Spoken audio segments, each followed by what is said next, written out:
Okay, so Nicole, I know all of you guys know how she works. She's one of the most expected characters in the last patches. Everybody knows what she does, but I'm gonna summarize it here for you guys, for those of you who don't know, and I'm going to explain it the way I would have liked people to explain it to me. So let's get into a guy that we'll call Nicole for Dummies.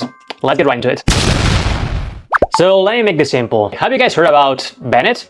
The best character in the game for the past 5 years? Well, basically Nicole is Bennett, but better. So what does she actually do? If we get into her skill, it gives attack to the whole team, it gives a shield, it generates actually quite a lot of particles, and it activates the new artifact set. Half of Nicole's utility is actually the new set that is releasing along her. So the buff she gives with the elemental skill is usually around 400 and 600 attack, plus another 300 attack, and this depends on her attack. And I mean her total attack, unlike with Bennett, in which it's his base attack. Yes, a high investment Bennett still gives more attack than her, but Nicole compensates a lot by buffing the whole team, not only the on-field character, having better uptime than Bennett, not forcing you into a circle, which is super important in a lot of teams. It gives you a shield, which is super comfortable in a lot of teams, especially in the Overload one, and fixing the energy issues that you have in a lot of Bennett teams. So the fact that she doesn't give as much attack as Bennett is why people is underestimating her. However, she is gonna feel much stronger once you start playing her. About her ultimate, the only thing that you need to know is that it basically does some coordinated attacks, and if the characters on the team are auxiliary characters, instead of doing X amount of damage, it will do more damage. That's it. Now, very important. Nicole by herself is not the whole thing, as I've mentioned. The new set is genuinely ridiculous. 40% damage bonus with not real condition, and Nicole activates it perfectly. There are teams like with Barca where Nicole is not even the biggest piece of upgrade. The real upgrade is enabling the artifact set consistently. Now, let's talk about the teams, because this is where people are going to either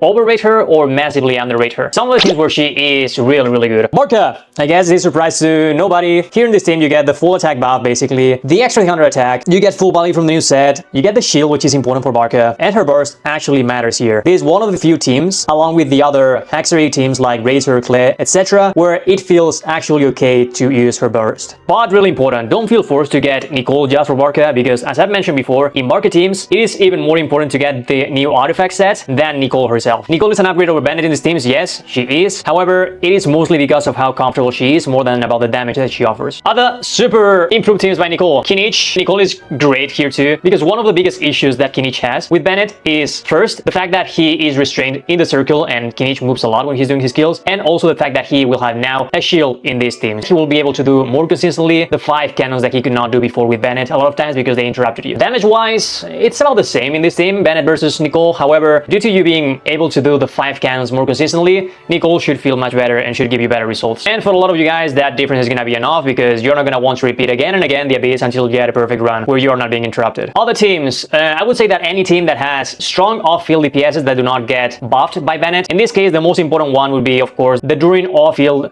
damage dealer teams. So these are teams where the real DPS is happening off-field and the on-fielder is just a driver for the other off-field characters to deal more damage. It's the case, as I've said, of Durin with Lohan, for example, and here is where Nicole gains a lot of value compared to Bennett. Other teams, what I would say that she is incredibly good is the Pyro Overload teams, because finally you're gonna be able to have a shield for characters like Chlorine, characters like Linnae, etc., characters like Clay, and Clay uses also her Hexery passive, so you're gonna use the ultimate there. So all of these Overload teams are gonna benefit greatly from Nicole. Other teams where she's gonna be good, but she's not gonna be an upgrade over Bennett, would be other Overload teams like Beresas, teams that already have a good shielder that will benefit from her, but Chitlalix is, like for example, Gaming is a good example. The teams with Xianyun, teams like Sino, like Raiden Hypercarry, etc., all of these teams are not benefited that much by her, even Mavuika. So all of them do have the option of Bennett, and she does not improve them as much. And then there's also teams where she's gonna work okay, but she's not gonna be as great as other options. Like for example, for Navia, you can play Navia with her, but now with the release of Lunar Crystallize, Navia is better in these teams, or Nubilet, because she doesn't use the attack buff to its whole extent. Let's get now into her weapons, and I've seen a lot of people saying that her weapon is super important because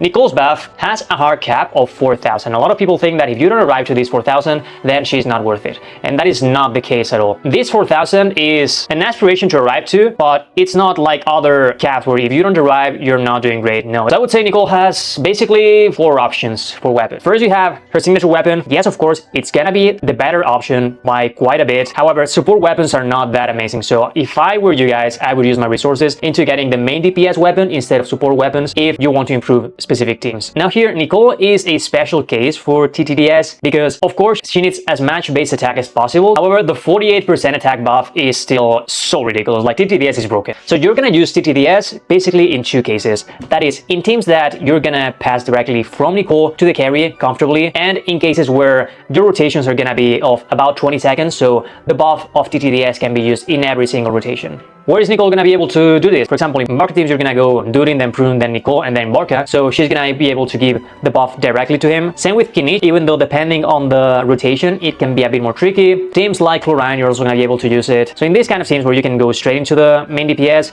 it's gonna be the best option by far. Where are you not gonna use TTDS? Well, there's also several teams. So for example, in the teams that you have several off-field DPS characters that are dealing most of the damage, because TTDS only buffs the character on the field. What are you gonna play in this kind of teams? You have several options. The best option is probably gonna be either Fabonis if you wanna use the ultimate, or if the team needs the particles. Fabonis is a good option, even though it's not my favorite one because the buff is not really that great. And if not, you have any 5-star stat stick. Preferably you're gonna use Skyward Atlas because it's a weapon that gives a ton of attack, so it's gonna allow her to get to the full 1000 that she needs to give it the full buff. And if you don't have any of these 5-star stat sticks, you're gonna end up going with either Oathsworn, which is gonna give you a bit of recharge and quite a bit of attack, or Flowing Purity, that is the weapon of the Forge of Fontaine, which are perfectly fine, are quite solid options if you don't have any other. Again, I want to repeat that outside of the Herxery team, her ultimate is kind of meh, so I would not go straight for an energy recharge weapon. So ranking, you have the signature, then you would have TTDS where you can use it, then you would have Atlas, then Oathsworn or Flowing Purity, and then Fabonis is in a weird spot where you're only really gonna use it if the team really needs the particles. About her artifacts, it's super easy, honestly. There's not even a question.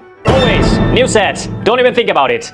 And about the stats, attack, attack, attack, or energy recharge, attack, attack if you need it, if you're playing her in Hexery teams. And as for the substats, always look for attack percentage and base attack. Those are the most important ones. And you can also look for a bit of energy recharge, but I wouldn't force myself to look for that substat unless you're gonna play her in Hexery teams. However, if you're only gonna go for a single set and you don't wanna keep changing sets, maybe ER is something you wanna go for. So Sidram, you're saying that her weapon is the best option always, right? Should I go for it? Honestly, I would say no. TTDS is pretty good, and if not, there's other free to play options that are great. However, if you're at some point gonna want to go for her weapon, this banner is really good because you're going to want to play her with Durin a lot of times. This core of Durin plus Nicole is gonna be one of the strongest two characters combinations in the game. So by pulling off her weapon, you also have the chance of getting Durin's weapon, and you're gonna improve that combo no matter which one you get. So I would tell you no, but if you're going for it no matter what, this is a good moment to get it. Oh, forgot about her dupes. So about the dupes, C1 is kind of meh. I would say that it becomes a bit more generic. You may want to use it in teams where you would not use the ultimate, but it's nothing spectacular. And the C2 is actually pretty good. If you get her C2, she's always gonna be better than Bennett no matter what. But as always, main DPS constellations are better, but her being such a generic character, you may be able to play her in a lot of teams and improve a lot of them,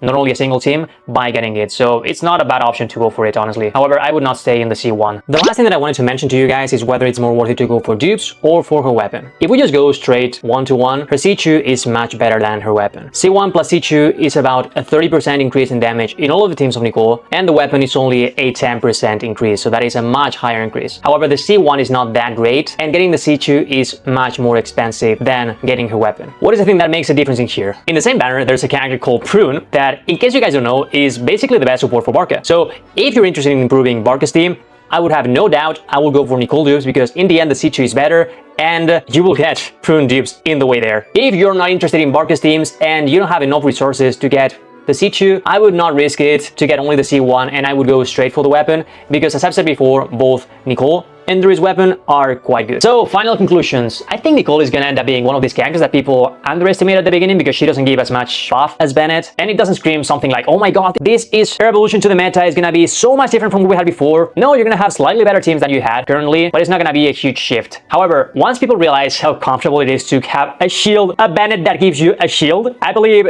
they're gonna start appreciating her. It's gonna be kind of like what happened with Katsuga, where people at the beginning underestimated him, but then he had so much quality of life back in 1.6 that everybody and their mother wanted to pull for him, and that is Nicole. She's not something game breaking, she's still gonna be one of the best units in the game, if not the best one, but you're not gonna notice that much of a difference between Bennett and herself. I would say that if you're the type of player that always ends up wishing that you had two Bennetts, I wouldn't think about it and I would go for her. Also, if your goal is to improve your Overlord teams or your Barca teams, she's gonna be a great option, but in the case of Barca, it may be better to go for Barca dupes than it is to go for Nicole herself, because again, the biggest buff for Barca, even if you don't believe it, the new set and Prune.